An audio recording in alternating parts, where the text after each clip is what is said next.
Hi hello friends, talk only PSCയിലേക്ക് ഞാൻ നിങ്ങളെ എല്ലാവരെയും സ്വാഗതം ചെയ്യുകയാണ്. നമ്മൾ ഇംഗ്ലീഷിന്റെ കുഞ്ഞു കുഞ്ഞു ക്ലാസ്സുകൾ എടുത്ത് തുടങ്ങിയിട്ടുണ്ടായിരുന്നു. അപ്പൊ ഇന്ന് നമ്മൾ പഠിക്കാൻ പോകുന്നത് ഏറ്റവും ബേസ് ആയിട്ട് നമ്മളെല്ലാവരും അറിഞ്ഞു വെക്കേണ്ട കുറച്ച് കാര്യങ്ങൾ, അതായത് ഇംഗ്ലീഷിലെ ക്വസ്റ്റ്യൻ വേർഡ്സ്, അതുപോലെ തന്നെ കണക്റ്റിംഗ് വേർഡ്സ്. ഇത് രണ്ടും അറിഞ്ഞാലാണ് നമുക്ക് വളരെ ബെറ്റർ ആയിട്ട് ഇംഗ്ലീഷിന്റെ ഗ്രാമറും അതുപോലെ തന്നെ കമ്മ്യൂണിക്കേറ്റീവ് ഇംഗ്ലീഷും ഒക്കെ കൈകാര്യം ചെയ്യാൻ പറ്റുള്ളൂ. ആരോടെങ്കിലൊക്കെ സംസാരിക്കുമ്പോൾ ക്വസ്റ്റ്യൻസ് ചോദിക്കണ്ടേ, പിന്നെ നമ്മളിങ്ങനെ സംസാരിച്ചുകൊണ്ടിരിക്കുമ്പോ ആൻഡ് ദെൻ സോ ദാറ്റ് അങ്ങനെയൊക്കെ പറഞ്ഞിട്ട് അങ്ങനെ എങ്ങനെ എന്നൊക്കെ പറയുന്ന കണക്റ്റിംഗ് വേർഡ്സുകളൊക്കെ യൂസ് ചെയ്താലല്ലേ ആ ഒരു കമ്മ്യൂണിക്കേഷൻ വളരെ രസകരമായിട്ട് നമുക്ക് കൊണ്ടുപോകാൻ പറ്റുള്ളൂ. അപ്പൊ അതുകൊണ്ട് തന്നെ വളരെ ബേസ് ആയിട്ട് അറിഞ്ഞിരിക്കേണ്ട കുറച്ച് കണക്റ്റിംഗ് വേർഡ്സുകളും അതോടൊപ്പം തന്നെ കുറച്ച് എന്താ പറയാ ക്വസ്റ്റ്യൻ വേർഡ്സുകളും അതാണ് നമ്മൾ ഇന്ന് ഡിസ്കസ് ചെയ്യാൻ പോകുന്നത്. കണ്ടില്ലേ, ഞാൻ പറഞ്ഞില്ലേ എന്താ പറയാ. അപ്പൊ നമ്മൾ അങ്ങനെയൊന്നും ഇനി യൂസ് ചെയ്യാൻ പാടില്ല. നമ്മൾ അതിനൊക്കെ കണക്റ്റിംഗ് വേർഡ്സുകള് അതുപോലെ തന്നെ ക്വസ്റ്റ്യൻസ് നന്നായിട്ട് ചോദിക്കാൻ വേണ്ടിയുള്ള ക്വസ്റ്റ്യൻ. നമ്മൾ വിചാരിക്കും വോട്ട്, എനിക്കറിയാലോ വോട്ട്, പക്ഷെ എന്നാലും നമ്മളൊന്ന് പോയി നോക്കാം. കുറച്ച് എന്താ പറയാ ക്വസ്റ്റ്യൻ വേർഡ്സുകളിലൂടെ നമുക്കൊന്ന് പോയി നോക്കാം. ഓക്കെ, അപ്പൊ എല്ലാവരും റെഡിയാണ്. ഇതൊരു അന്താരാഷ്ട്ര ക്ലാസ് ഒന്നുമല്ല, ബോറടിക്കുന്നവർക്ക് വേണ്ടാന്ന് വെച്ചിട്ട് പോവാം. എന്നാലും ഞാൻ ഏറ്റവും ബേസിൽ നിന്ന് സ്റ്റാർട്ട് ചെയ്തുകൊണ്ട് ഇതും കൂടി പറഞ്ഞിട്ടാണ് അടുത്ത ടോപ്പിക് എടുക്കേണ്ടത് എന്ന് എനിക്ക് തോന്നി. അതുകൊണ്ടാണ് ഞാൻ ഈ ഒരു ടോപ്പിക് ഡിസ്കസ് ചെയ്യുന്നത്. അപ്പൊ റെഡി ആയിട്ടുള്ളവര് കേൾക്കാം. ഓക്കെ, ഫസ്റ്റ് വൺ നോക്കാം. നമ്മൾ ക്വസ്റ്റ്യൻ വേർഡ്സ് ആണ് ആദ്യമായിട്ട് ഡിസ്കസ് ചെയ്യാൻ പോകുന്നത്. വാട്ട്. വോട്ട് എന്ന് പറഞ്ഞാൽ എന്താ? എന്ത്, അല്ലെ? വോട്ട് എന്ന് പറഞ്ഞിട്ടുണ്ടെങ്കിൽ നമുക്കറിയാം എന്ത് എന്നാണ് വാട്ടിന്റെ മീനിങ്. അതറിയാം എല്ലാവർക്കും. നമ്മൾ എപ്പോഴും ചോദിച്ചുകൊണ്ടിരിക്കുന്ന അല്ലെങ്കിൽ നമ്മൾ എപ്പോഴും കണ്ടുകൊണ്ടിരിക്കുന്ന ക്വസ്റ്റ്യൻ പേപ്പേഴ്സിലൊക്കെ ഉണ്ടാവുന്ന ഒരു ക്വസ്റ്റ്യൻ വേർഡ് ആണ് എന്ത്? വാട്ട്, എന്ത് എന്നല്ലേ. ഓക്കെ, അപ്പൊ അതറിയാം. Next which. വിച്ച് എന്ന് പറഞ്ഞാലോ ഏത് എന്നാണ് മീനിങ്. അപ്പൊ വാട്ട് എന്ത് എന്നാണെങ്കിൽ വിച്ച് ഏത് എന്നാണ് വിച്ചിന്റെ മീനിങ് വരുന്നത് കേട്ടോ. നിങ്ങൾക്ക് ഒരു പ്രഹസനമായിട്ട് തോന്നരുത് ഗൈസ്. Okay, next when. വെന്നിന്റെ മീനിങ് എന്താ? എപ്പോൾ. എപ്പോഴാണ് എന്നുള്ളത് ചോദിക്കാൻ വേണ്ടിയിട്ടാണ് നമ്മൾ എന്ത് യൂസ് ചെയ്യാ? വെൻ എന്നുള്ള ക്വസ്റ്റ്യൻ വേർഡ് യൂസ് ചെയ്യാം. അപ്പൊ നമ്മൾ 3 പഠിച്ചു. വോട്ട് എന്ത്, വെൻ ഏത്, വെൻ എപ്പോൾ, വിച്ച് ഏത്. 3 പഠിച്ചത്. WH ക്വസ്റ്റ്യൻസ് ആണ്, ക്വസ്റ്റ്യൻ വേർഡ്സുകളാണ് നമ്മൾ പഠിച്ചുകൊണ്ടിരിക്കുന്നത്. Okay, next where. വേറിന്റെ മീനിങ് എന്താ? എവിടെ. അപ്പൊ ഇനിയിപ്പോ നിങ്ങൾ എവിടെയാണ് എന്നൊക്കെ ചോദിക്കണമെങ്കിൽ വേർ ആണ് യൂസ് ചെയ്യേണ്ടത്. മനസ്സിലേക്ക് വരണേ. കുറെ തവണ ഇതിങ്ങനെ പ്രാക്ടീസ് ചെയ്യുക. അത് കഴിഞ്ഞിട്ട് നമ്മൾ എന്ത് ചെയ്യണം? മലയാളം പിന്നെ നമ്മൾ ഫോക്കസ് ചെയ്യാൻ പാടില്ല.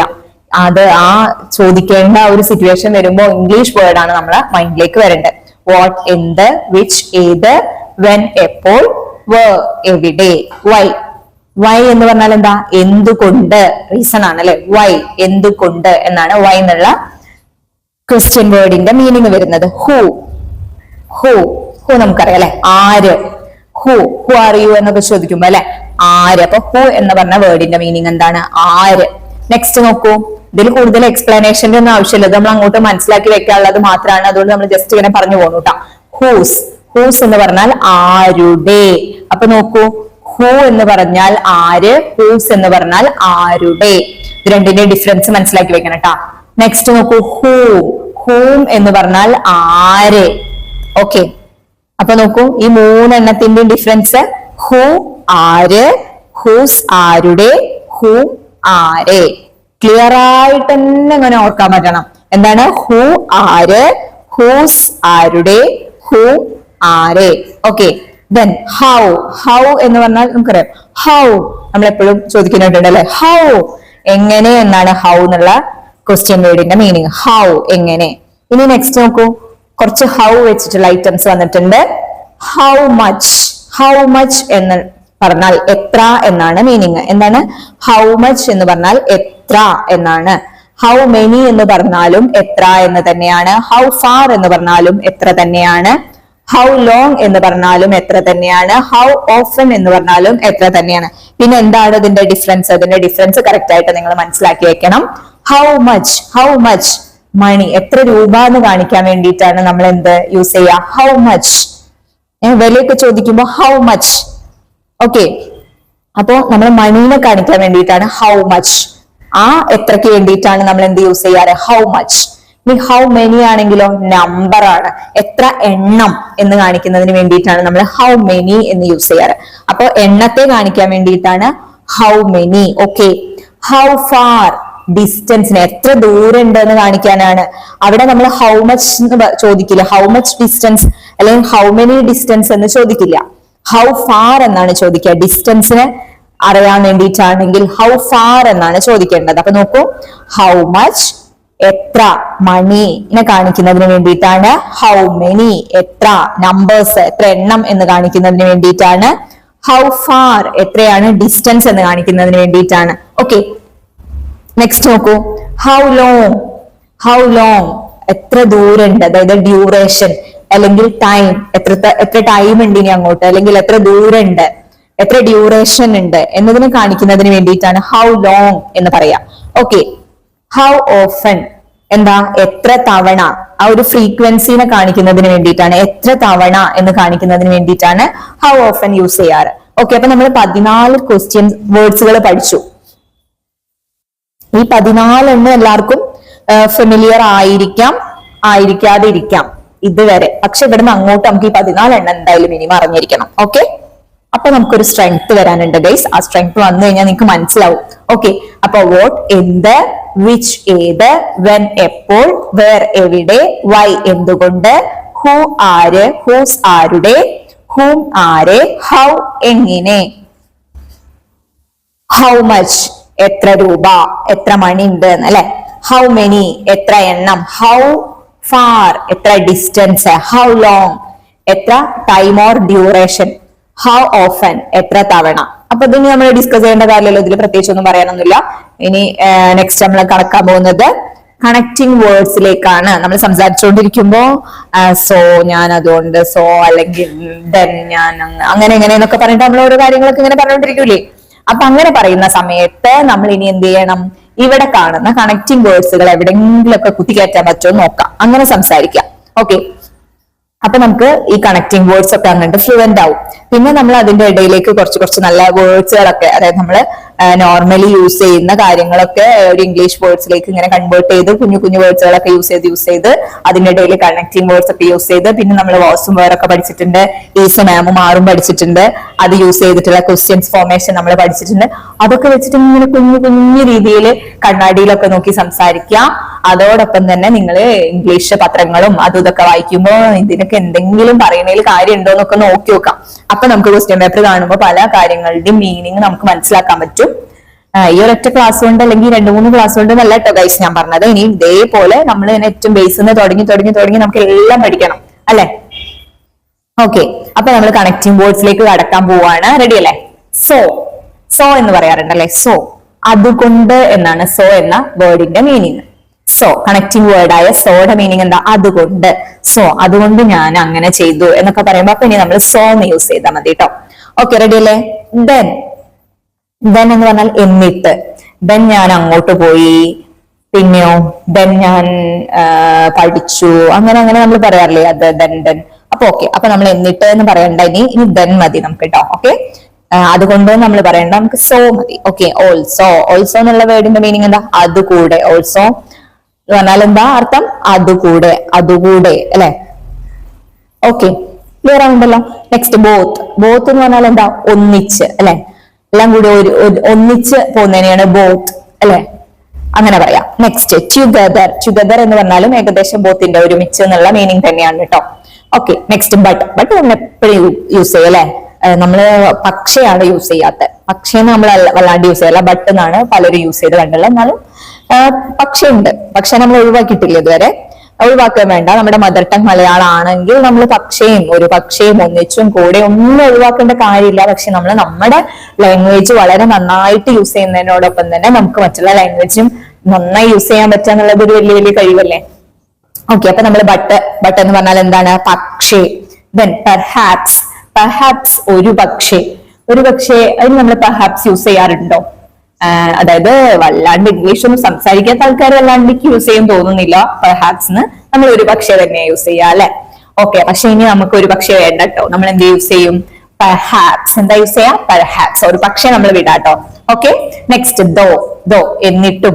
അപ്പൊ ഇനി നമ്മൾ ഫ്രണ്ട്സിനോടൊക്കെ സംസാരിക്കുമ്പോ എന്നിട്ടും നീ എന്നോട് അത് പറഞ്ഞില്ലല്ലോ അങ്ങനെയൊക്കെ പറയണമെങ്കിൽ ദോ എന്നൊക്കെ പറഞ്ഞു നോക്കൂ, എന്താണ് അവസ്ഥ നമുക്ക് നോക്കാം. ഓപ്പോസിറ്റ് ഇരിക്കുന്ന ആൾക്ക് മനസ്സിലാവണ്ടോ ഇല്ലെന്നൊന്നും നിങ്ങൾ ആലോചിക്കേണ്ട, അല്ലെങ്കിൽ അവർ നമ്മളെ കളിയാക്കുന്നുണ്ട്. അവർക്ക് ഒരു പക്ഷെ നമ്മളെക്കാൾ കൂടുതൽ നല്ല നോളജ് ഉണ്ടാവും ഇംഗ്ലീഷിൽ, അപ്പൊ അവർ നമ്മളെ കളിയാക്കിയാൽ നിങ്ങൾ വിട്ടുകൊടുക്കണ്ട. നമ്മുടെ ഫ്രണ്ട്സ് അല്ലേ, ഇനിയിപ്പോ ഒന്നും വേണ്ട, കണ്ണാടിയുടെ മുന്നിൽ പോയി നിന്ന് സംസാരിക്കാതോ, കണ്ണാടിയോട് പറയാം എന്നിട്ട് ഇത്രയും ഒരു ക്ലാരിറ്റി ഒക്കെ ഉണ്ടായിട്ട് എനിക്ക് മാത്രം എന്താ ഇത്ര ഒരു ഫിഗർ തരാതിരുന്നൊക്കെ വേണമെങ്കിൽ പറയാം. അല്ലെങ്കിൽ എന്താ ഒരു ഭംഗി, എനിക്ക് ഇത്രയും ഭംഗി തന്നെ എന്തേന്നൊക്കെ ചോദിച്ചിട്ട് അങ്ങനെ ഡോയും ഇവൻഡോയും ഒക്കെ ഇങ്ങനെ പറഞ്ഞു നോക്കാട്ടോ. നെക്സ്റ്റ് ഇവൻഡോ, എന്നിട്ട് പോലും ഇപ്പൊ ഇവിടെ നമ്മളെടുത്ത് യൂസ് ചെയ്യും.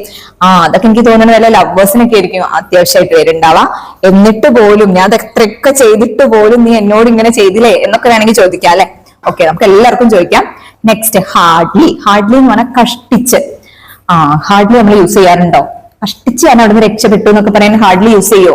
വേണമെങ്കിൽ യൂസ് ചെയ്ത് നോക്കൂട്ടാ. ഓക്കെ, നെക്സ്റ്റ് അപ്രോക്സിമേറ്റ്ലി, ഏകദേശം. അത് നമ്മളെല്ലാവരും യൂസ് ചെയ്യാറുണ്ട് അല്ലെ, അപ്രോക്സിമേറ്റ്ലി. അതുപോലെ എറൗണ്ട്, ഇതൊക്കെ നമ്മൾ നോർമലി കണക്റ്റിംഗ് വേർഡ്സ് ആയിട്ട് മലയാളത്തില് കുത്തിത്തിരികെ യൂസ് ചെയ്യുന്ന ഐറ്റംസുകൾ തന്നെയാണ് അല്ലെ. ഓക്കെ, നെവർട്ട്ലെസ്, എന്നിരുന്നാലും. നെവർട്ട്ലെസ് എന്ന് പറഞ്ഞ വേർഡിന്റെ മീനിങ് എന്താ? കണക്റ്റിംഗ് വേർഡിന്റെ മീനിങ് എന്നിരുന്നാലും. അതൊന്നും നമ്മൾ യൂസ് ചെയ്യാറില്ല കേട്ടോ. സോറി ഗൈസ്, ഞാൻ യൂസ് ചെയ്യാറില്ല അങ്ങനെ വല്ലാണ്ട്. അപ്പൊ അതാണ് ഞാൻ പറഞ്ഞത്. അതായത് നമ്മളിങ്ങനെ പഠിച്ചുകൊണ്ടിരിക്കുന്ന ആളുകൾ വല്ലാണ്ട് യൂസ് ചെയ്യാറില്ല. യൂസ് ചെയ്യുന്ന ആളുകൾ, നല്ല രസകരമായിട്ട് ഇംഗ്ലീഷ് സംസാരിക്കുന്ന ആളുകൾ ഇതൊക്കെ യൂസ് ചെയ്യും. നിങ്ങളൊന്ന് ശ്രദ്ധിച്ചു നോക്കൂ. ഓക്കെ, നെക്സ്റ്റ് ബിക്കോസ് യൂസ് ചെയ്യാം അല്ലെ. കാരണം, അല്ലെങ്കിൽ എന്തെന്നാൽ, എന്തുകൊണ്ടെന്നാൽ, ബിക്കോസ് അതുകൊണ്ട് ഞാൻ ഇങ്ങനെ പോയി എന്നൊക്കെ പറയാറുണ്ട് അല്ലെ. ബിക്കോസ് നമുക്ക് യൂസ് ചെയ്യാം. അറ്റ് ദ മോസ്റ്റും കേട്ടാലൊക്കെ നമുക്ക് മനസ്സിലാവും. അറ്റ് ദ മോസ്റ്റ്, ഓക്കെ, ഏറ്റവും കൂടിയതാണ് കേട്ടോ അറ്റ് ദ മോസ്റ്റ്. പിന്നെയോ അറ്റ്ലീസ്റ്റ്, അതെന്താ ഏറ്റവും പറഞ്ഞ അറ്റ്ലീസ്റ്റ്, അത് നമ്മൾ എപ്പോഴും പറയുന്നതാണ്. അതിന്റെ മലയാള മീനിങ് നമുക്ക് അറിയണ്ടാവില്ല, എന്നാൽ പോലും നമ്മൾ സാഹചര്യത്തിനനുസരിച്ച് അറ്റ്ലീസ്റ്റ് നീ എന്നോട് അത്രയെങ്കിലും ഒരു പരിഗണന കാണിക്കണമായിരുന്നു അങ്ങനെയൊക്കെ പറയാറുണ്ടല്ലേ. അപ്പൊ നിങ്ങൾക്ക് തോന്നും ഞാൻ എന്തോ ഒരു. ഓക്കെ, എസ് എന്നുള്ള വേർഡിന്റെ മീനിങ് എന്താ? പോലെ, എസ് അതുപോലെ, ലൈക്ക് അങ്ങനെയൊക്കെ പറയില്ലേ. ലൈക്ക് ദാറ്റ് എന്ന് പറഞ്ഞാൽ എന്താ? അതുപോലെ, ലൈക്ക് ദാറ്റ് അതുപോലെ. അധികം ആളുകളും സംസാരിക്കുമ്പോൾ ഞാൻ പറയണ കേട്ടിട്ടുണ്ട്, ലൈക്ക് ഐ ലൈക്ക് ദാറ്റ് എന്നൊക്കെ ഇങ്ങനെ പറയുന്ന കേട്ടിട്ടുണ്ട്. അപ്പൊ നമുക്ക് യൂസ് ചെയ്യാം. എന്തിനാ എല്ലാവർക്കും, നമ്മളും അതേപോലെ തന്നെയല്ല, അപ്പൊ നമുക്ക് യൂസ് ചെയ്യാം ലൈക്ക് ദാറ്റ്. ഓക്കെ, അപ്പൊ ഇനി മുതൽ നമ്മൾ ലൈക്ക് ദാറ്റും എസ്സും അറ്റ്ലീസ്റ്റും അറ്റ് ദ മോസ്റ്റ് ഒക്കെ തന്നെ യൂസ് ചെയ്യുള്ളൂ കേട്ടോ, വേറെ ഒന്നും വേണ്ട നമുക്ക്. ഓക്കെ, ദെൻ സച്ച് എന്ന് പറഞ്ഞാല് അങ്ങനെയുള്ള, അല്ലെങ്കിൽ അത്തരം. സച്ച് എ മാറ്റർ എന്നൊക്കെ പറഞ്ഞിട്ട് നമ്മൾ ഇടയ്ക്ക് ചോദിക്കാറില്ലേ? ചോദിക്കണം. ഓക്കെ, ഇനി അടുത്ത 20ാമത്തെ കണക്റ്റിംഗ് വേർഡ്സ് ആണ് കേട്ടോ ഗൈസ് നമ്മൾ പഠിക്കാൻ പോകുന്നത്. മെയ് എന്ന് പറഞ്ഞിട്ടുണ്ടെങ്കിൽ ഒരു മലയാള മാസം ഉണ്ട് അല്ലെ, കലണ്ടറിൽ ഒരു മലയാള മാസം ഉണ്ട് മെയ് മാസം. ഇനി മെയ് എന്ന് പറഞ്ഞിട്ടുണ്ടെങ്കിൽ നമ്മൾ അതൊരു ഓക്സിലറി വേർബ് ആണ്. മെയ് എന്ന് പറഞ്ഞിട്ടുണ്ടെങ്കിൽ അതായത് സാധ്യത, അനുവാദം, കഴിവ്, അതിനൊക്കെ കാണിക്കുന്നതിന് വേണ്ടി ഉപയോഗിക്കുന്ന ഒരു ഓക്സിലറി വേർബ് തന്നെയാണ് എന്ത്? മെയ് എന്ന് പറഞ്ഞിട്ടുണ്ടെങ്കിൽ. ഓക്കെ, അതേ സ്പെല്ലിംഗ് തന്നെയാണ് നമ്മുടെ കലണ്ടറിൽ 5th മന്ത് മെയ് മാസം. 5th മന്ത് തന്നെയല്ലേ? ജനുവരി, ഫെബ്രുവരി, മാർച്ച്, ഏപ്രിൽ, മെയ്. അതെ, 5th മന്ത് ആയിട്ടുള്ള മെയ് മാസത്തിന് വരുന്ന സെയിം സ്പെല്ലിംഗ് തന്നെയാണ്. പക്ഷെ മെയ് എന്ന് പറഞ്ഞിട്ടുണ്ടെങ്കിൽ ഒരു ഓക്സിലറി വേർബാണ്. സാധ്യത, അല്ലെങ്കിൽ അനുവാദം, കഴിവ്, ഇതിനെയൊക്കെ സൂചിപ്പിക്കാൻ വേണ്ടി, അതായത് ആയിരിക്കട്ടെ, അല്ലെങ്കിൽ കഴിയട്ടെ, അല്ലെങ്കിൽ ആയേക്കാം, ആകാം എന്നൊക്കെ അർത്ഥത്തിലാണ് എന്ത് യൂസ് ചെയ്യുക? ഓക്സിലറി വേർബ് എന്നുള്ള രീതിയിൽ എന്ത് യൂസ് ചെയ്യുക? നമ്മുടെ മേ യൂസ് ചെയ്യുക. എന്തൊക്കെയാണ്? സാധ്യത, അനുവാദം, കഴിവ്, ഇതിനെയൊക്കെ സൂചിപ്പിക്കുന്ന ഒരു ഓക്സിലറി വേർബ്. അതിന്റെ മീനിങ് എന്താണ്? ആയിരിക്കട്ടെ, അങ്ങനെ ആയിരിക്കട്ടെ, അല്ലെങ്കിൽ നിനക്ക് അതിന് കഴിയട്ടെ, അല്ലെങ്കിൽ അങ്ങനെ ആയേക്കാം, അല്ലെങ്കിൽ അങ്ങനെ ആകാം. നോക്കൂ, ഇറ്റ് മേ റെയിൻ, അതായത് മഴ പെയ്തേക്കാം. നമ്മളിങ്ങനെ നോക്കുകയാണ്, മഴക്കാലൊക്കെ കാണുന്നുണ്ട്, അപ്പൊ ചിലപ്പോൾ നമുക്ക് പറയാം ഇറ്റ് മേ റെയിൻ, മഴ പെയ്തേക്കാം. ആ ഒരു സെൻസിലാണ് നമ്മൾ മേ യൂസ് ചെയ്യുക. യു മേ ഗോ, നിനക്ക് പോകാം കേട്ടോ. ഇപ്പൊ ക്ലാസ്സിൽ നമ്മൾ കഴിഞ്ഞാൽ നമുക്ക് വേണമെങ്കിൽ ടീച്ചേഴ്സിന്, അല്ലെങ്കിൽ നമ്മൾ എവിടെയെങ്കിലും ആരെങ്കിലും അവിടെ ഓക്കെ യു മേ ഗോ എന്ന് പറയാം. ഓക്കെ, അപ്പൊ നിനക്ക് പോകാം എന്ന സെൻസിൽ നമുക്ക് യൂസ് ചെയ്യാം. നോക്കൂ, മേ ഗോഡ് ബ്ലസ് യു, നമ്മൾ എപ്പോഴും കേൾക്കുന്ന അല്ലെ, അതായത് ദൈവം നിന്നെ അനുഗ്രഹിക്കട്ടെ, കണ്ടില്ലേ, അങ്ങനെ ചെയ്യട്ടെ, ആവട്ടെ, ആ ഒരു തരത്തിലാണ് നമ്മൾ യൂസ് ചെയ്യുക. മേ ഐ ചോദിക്കാറില്ലേ, ഞാൻ ചെയ്തോട്ടെ, അല്ലെങ്കിൽ ഞാൻ വന്നോട്ടെ എന്നൊക്കെയുള്ള അർത്ഥം. ഡിപ്പെൻസ്, അതായത് സിറ്റുവേഷൻസിനനുസരിച്ചിട്ട് മേ ഐ നമുക്ക് എടുക്കാം. ഓക്കെ, പിന്നെ മേ ഐ ഹെൽപ്പ് യു, ഞാൻ നിന്നെ സഹായിക്കട്ടെ. ഓക്കെ, മേ യു, അതേപോലെ തന്നെ മേ യു എന്ന് യൂസ് ചെയ്യാറുണ്ട്, അതായത് നിങ്ങൾക്ക് കഴിയട്ടെ. മേ യു ലിവ് ലോങ് എന്ന് പറയാറുണ്ട്, അതായത് നിങ്ങൾ ദീർഘകാലം ജീവിക്കട്ടെ അല്ലെ. മേ യു ലിവ് ലോങ്, നിങ്ങൾ ദീർഘകാലം ജീവിക്കട്ടെ. അപ്പൊ മേ യു എന്ന് പറഞ്ഞാൽ നിങ്ങൾക്ക് അതിന് കഴിയട്ടെ. ഓക്കെ, അപ്പൊ മേ യു എന്ന് പറഞ്ഞാൽ കഴിയട്ടെ. മേ ഐ എന്ന് പറഞ്ഞാല് മേ ഐ ഞാൻ ചെയ്തോട്ടെ, അല്ലെങ്കിൽ ഞാൻ വന്നോട്ടെ എന്നൊക്കെ ചോദിക്കാൻ വേണ്ടിയിട്ടാണ്. അതുപോലെ തന്നെ പിന്നെന്താ, മേ ബി യൂസ് ചെയ്യാറുണ്ട്, അതായത് ഒരു പക്ഷേ, മേ ബി, ആ സെൻസിൽ നമ്മൾ യൂസ് ചെയ്യാറുണ്ട്. അപ്പൊ ഇത്രയൊക്കെയാണ് നമ്മൾ ഏറ്റവും ബേസ് ആയിട്ട് അറിഞ്ഞിരിക്കേണ്ട കണക്റ്റിംഗ് വേർഡ്സ് എന്ന് മനസ്സിലാക്കി വെക്കുക. അതോടൊപ്പം തന്നെ നമുക്ക് കുറച്ച് ക്വസ്റ്റ്യൻ വേർഡ്സുകൾ, ഒരു 10-14 ക്വസ്റ്റ്യൻ വേർഡ്സുകളും ഒരു 10-20 കണക്റ്റിംഗ് വേർഡ്സുകളും നമ്മൾ പഠിച്ചു. നമ്മുടെ ഗ്രാമറിന്റെ ക്ലാസ് എന്ന് പറഞ്ഞാല് കുറച്ചായിട്ടുള്ള ഒരു 4ാമത്തെ ക്ലാസ് ആണെന്ന് തോന്നുന്നു. ഇംഗ്ലീഷ് ഗ്രാമറിന്റെ ക്ലാസ് നമ്മൾ സ്റ്റാർട്ട് ചെയ്തത്. അത് നിങ്ങൾ എടുത്തു നോക്കിയാൽ ചിലർക്ക് വളരെ വളരെ സില്ലി ആയിട്ട് ഫീൽ ചെയ്യാം. പക്ഷെ എന്താ വെച്ചാ ഒരു ഏറ്റവും ബേസ് മുതൽ ഒരു അടിത്തറ എന്ന് പറയില്ലേ, അവിടെ നിന്ന് അങ്ങോട്ട് സ്റ്റാർട്ട് ചെയ്തതാണ്. ഇനി നമ്മൾ ഇതിന്റെ ഒരു 2-3 ക്ലാസ് കൂടി കഴിഞ്ഞാൽ നമ്മൾ ടെൻസ് സ്റ്റാർട്ട് ചെയ്യും. അപ്പൊ നിങ്ങൾക്ക് ഒന്നും കൂടി ഒരു എത്തുപിടുത്തൊക്കെ വരും. ടെൻസ് കഴിഞ്ഞാൽ നമ്മൾ ഏകദേശം ഒരു 50% ഇംഗ്ലീഷ് പഠനം കഴിഞ്ഞു എന്ന് തന്നെ വേണം പറയാൻ. അപ്പൊ എല്ലാവരും നല്ല രീതിയിൽ അതിനെ അപ്രോച്ച് ചെയ്യുകയാണെങ്കിൽ ഈ ഒരു ക്ലാസ്സുകൾ കഴിയുമ്പോഴേക്കും നിങ്ങൾക്ക് നിങ്ങളുടെ എന്തൊക്കെ ഡെവലപ്പ് ചെയ്യാൻ പറ്റും, reading skill, writing skill, listening skill, അത് കഴിഞ്ഞിട്ട് കമ്മ്യൂണിക്കേറ്റീവ് ഇംഗ്ലീഷ് എന്ന് പറഞ്ഞിട്ടുള്ള ഒരു ഭാഗം. നന്നായിട്ട് ലിസൺ ചെയ്താലാണ് നമുക്ക് നന്നായിട്ട് സംസാരിക്കാൻ പറ്റുള്ളൂ എന്ന് മനസ്സിലാക്കാം. നമ്മൾ ഏറ്റവും ആദ്യം ഇംഗ്ലീഷ് നന്നായിട്ട് സംസാരിക്കാൻ ആഗ്രഹിക്കുന്നുണ്ടെങ്കിൽ എനിക്ക് പറയാനുള്ളത് നന്നായിട്ട് ലിസണിങ് എന്നുള്ള ആ ഒരു പ്രോസസ്സിലൂടെ കടന്നു പോവാം. അപ്പൊ നിങ്ങൾക്ക് കിട്ടുന്ന സമയത്ത് ഒരു 15 മിനിറ്റ് എന്തെങ്കിലുമൊക്കെ ഇംഗ്ലീഷിന്റെ സ്പീച്ചോ, എനിക്ക് തോന്നുന്നു എനിക്ക് ഒരു സ്പീച്ച് കേട്ടപ്പോ ഭയങ്കര ഇഷ്ടപ്പെട്ടു, മലാല യൂസഫ്സായിയുടെ. പണ്ട് ഞാനൊരു സ്പീച്ച് കേട്ടു അവർക്ക് അന്ന് ആ ഒരു ഇത് കിട്ടിയ സമയത്ത്. അപ്പൊ അവരുടെ സ്പീച്ച് അന്ന് എനിക്ക് ഇംഗ്ലീഷ് യാതൊരു എത്തുപിടുത്തില്ലാത്ത, അങ്ങനെ വല്ലാണ്ടൊന്നും ഇംഗ്ലീഷ് മനസ്സിലാവില്ല. പക്ഷെ അവർ എന്തൊരു സിമ്പിൾ ആൻഡ് ഹമ്പിൾ ആയിട്ടാണ് ഇംഗ്ലീഷ് സംസാരിക്കുന്നത്. അവർ യൂസ് ചെയ്യുന്ന കണക്റ്റിംഗ് വേർഡ്സുകള് എനിക്ക് ഭയങ്കര റെസ്പെക്ട് തോന്നി. കാരണം ആ ഒരു ഏജിലുള്ള ഒരു കുട്ടി അവരുടെ വിഷനും മിഷനും എന്തൊക്കെയാ പറയാ കാര്യങ്ങളും എല്ലാം ഒരു വലിയ ഒരു സ്ഥലത്ത് നിന്നുകൊണ്ട് സംസാരിക്കുകയാണ്. അത് കേൾക്കുന്ന എത്ര ഹൈറ്റ്സിലുള്ള ആൾക്കാണെങ്കിലും ഒരു കുന്തും അറിയാത്ത ആളുകൾക്കാണെങ്കിലും ഈ 2 ആളുകളിലേക്കും എത്തിക്കാൻ പറ്റാന്നുള്ളത്, അതാണ് നമ്മുടെ കമ്മ്യൂണിക്കേഷന്റെ ഏറ്റവും വലിയ സക്സസ് എന്ന് പറയുന്നത്. അതായത് നമ്മളൊരു കാര്യം പറയുന്നു, ആ പറയുന്ന കാര്യം ചിലപ്പോൾ നല്ലോണം അറിയുന്ന ആൾക്ക് അത് കേൾക്കുമ്പോൾ മനസ്സിലാവുന്നുണ്ടാവും, ഒന്നും അറിയാത്ത ആൾക്ക് ഒന്നും മനസ്സിലാവുന്നുണ്ടാവില്ല. അതല്ല, ഒന്നും അറിയാത്ത ആൾക്കും എല്ലാം അറിയുന്ന ആൾക്കും വളരെ ക്ലിയർ കട്ട് അല്ലെങ്കിൽ ക്രിസ്റ്റൽ കട്ടായിട്ട് മനസ്സിലാക്കാൻ പറ്റണം. അതാണ് നമ്മളെ കമ്മ്യൂണിക്കേഷന്റെ പവർ. അങ്ങനത്തെ ഒരു കമ്മ്യൂണിക്കേഷൻ സ്കില്ല് നമ്മൾ ഡെവലപ്പ് ചെയ്തെടുത്താല് നല്ല രസമല്ലേ, ഒന്ന് ആലോചിച്ച് നോക്കൂ. അപ്പൊ നല്ല രസമായിരിക്കും. ഈ ക്ലാസ് നിങ്ങൾക്ക് യൂസ്ഫുൾ ആയി എന്ന് വിചാരിക്കുന്നു. യൂസ്ഫുൾ ആയെങ്കിൽ എല്ലാവരും സബ്സ്ക്രൈബ് ചെയ്യുകയും സപ്പോർട്ട് ചെയ്യുകയും കമന്റ് ചെയ്യുകയും ഒക്കെ ചെയ്യണം. Thank you.